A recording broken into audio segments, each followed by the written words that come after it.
모르는 사람이 과자를 줘도 따라가지 말라는 말 어릴 적에 많이 들었죠. 일본의 고베시 할로윈데이 때 과자를 나눠주는 아저씨들이 있습니다. 언뜻 보면 할로윈을 즐기는 친절한 동네 주민들처럼 보이지만 이들은 야쿠자 조직 야마구치구미의 조직원들입니다.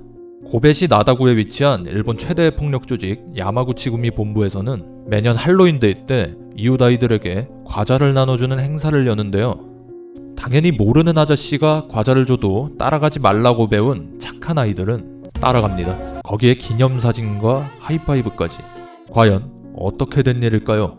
이 이상한 행사의 유래는 정확히 알 수 없지만 가장 많이 퍼져 있는 설을 말씀드리면 1970년대 일본에서 아직 할로윈 문화가 많이 퍼지지 않았을 시기 고베시 고급 주택가에 위치한 야마구치구미의 본부 주변에는 외국 영사관 혹은 주재원에서 일하는 직원들과 그 가족들이 많이 거주했어요.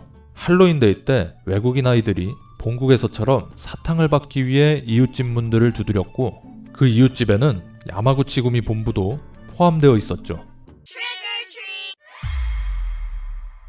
이렇게 할로윈이 뭔지 모르는 야쿠자들과 야쿠자가 뭔지 모르는 외국 어린이들의 오묘한 만남이 발생합니다. 신기하게도 야쿠자들이 이 아이들을 쫓아내거나 하진 않았어요. 하지만 준비해둔 사탕이나 과자가 없었기 때문에 용돈을 지어줘서 보냈다고 해요. 이때 야마구치구미의 두목은 3대 조장 다오카 카즈오였는데요. 아이들이 과자를 받기 위해 왔다 갔다는 소식을 전해들은 다오카 조장은 부하 조직원들에게 할로윈에 대해 알아보게 했고 이후에는 과자를 마련해두고 이웃들에게 나눠주게 되었다고 합니다. 이것이 2000년대까지 계속 이어졌고 경찰에 의하면 공식적인 행사로 자리 잡은 것은 2013년부터라고 해요.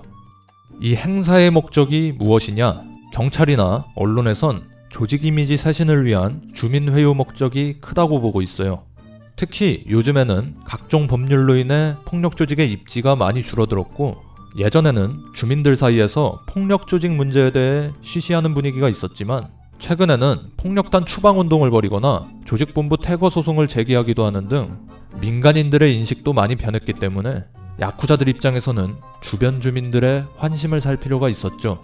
야마구치구미는 이런 할로윈 행사 이외에도 연말에 떡방아 찍기 축제를 열어 이웃 아이들에게 용돈을 나눠주기도 하고 고베 대지진 등 큰 재해가 있을 때 구조를 돕고 주민들에게 식사와 구호품을 나눠주는 등 이웃들의 환심을 사기 위한 여러 활동을 벌였습니다. 이 행사는 야마구치구미 분열 항쟁으로 인해 중단되었던 2015년을 제외하고 2018년까지 매년 열렸고 매 참여자도 늘어나 2018년 할로윈데이엔 아이들 700명, 성인 300명, 총 1000명에 달하는 주민들이 야마구치구미 본부를 방문했습니다. 아무리 선물을 나눠준다고 해도 이렇게 많은 사람들이 폭력조직 본부를 드나든다는 것이 이해가 되질 않는데요. 이 행사가 이렇게 많은 관심을 끌게 된 이유는 야쿠자들이 나눠주는 과자의 퀄리티가 가볼만 하겠는데 싶은 수준이었기 때문인데요. 과자나 사탕 몇 조각을 나눠준 게 아니라 상당히 공을 들여 과자 세트를 포장해 나눠줬어요. 어른들이 아이들의 손을 잡고 방문하는 경우도 많았는데 이런 어른들을 위해 휴지, 주방세제 등 생필품을 나눠주기도 했어요. 이렇게 매년 선물의 가격이 상승해 하나로 수만 원 상당에 이르렀고 올해는 선물에 어떤 변화가 있을까 기대하는 사람들도 많았다고 합니다. 아이나 선물 때문이 아니라 야쿠자 본부를 체험해본다고 들어가는 철없는 어른들도 많았다고 해요.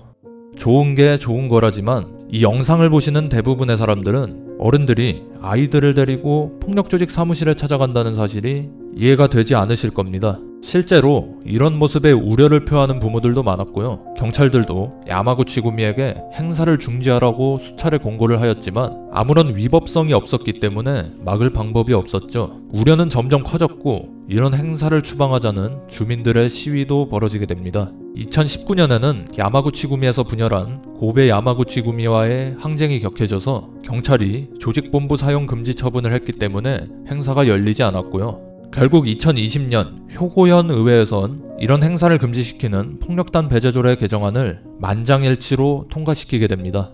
폭력단 배제조례는 2011년부터 전국 지자체에서 시행되어 폭력단을 사회에서 배제하기 위한 목적으로 조직원들의 휴대폰 개설, 은행 거래, 사회보장보험 가입, 부동산 임대 등을 금지하는 조례인데요.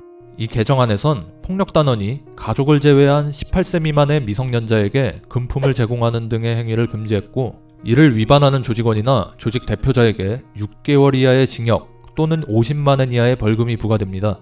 또한 18세 미만의 미성년자에게 특별한 이유 없이 폭력단 조직사무소를 출입하게 하는 것, 그들을 이용할 목적으로 연락을 취하는 것을 금지하는 조항도 추가되었습니다. 추가적으로 청소년 교육에 종사하는 사람은 청소년들이 폭력단에 대한 올바른 이해를 가지도록 조언과 지도를 강구하도록 노력한다라는 문구도 포함되었는데요. 이 영상을 보시면서 학교와 선생님들은 뭘 했냐 라고 생각하시는 분들이 있으실 겁니다. 고베시의 한 초등학교 교장은 지금까지는 폭력단 관계자와 연고가 있는 아이들에 대한 배려도 있었고 보복 등의 이유로 교사들이 이런 교육과 지도를 하는 데에 한계가 있었지만 법적 근거가 생겨서 좀 더 적극적인 지도를 기대할 수 있을 것이라고 말했습니다. 이렇게 해서 반세기 가까이 이어져 온 야마구치 구미의 할로윈 과자 나눠주기는 사라지게 되었습니다.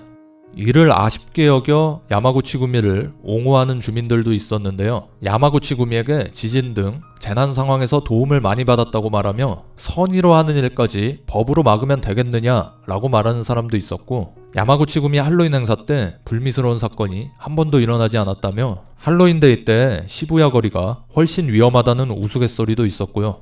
하지만 이런 선물을 구입하기 위한 자금의 출처가 어디인가, 이 선물의 목적이 무엇인가 조금만 생각해보면 결코 옹호할 수 있는 일이 아니죠.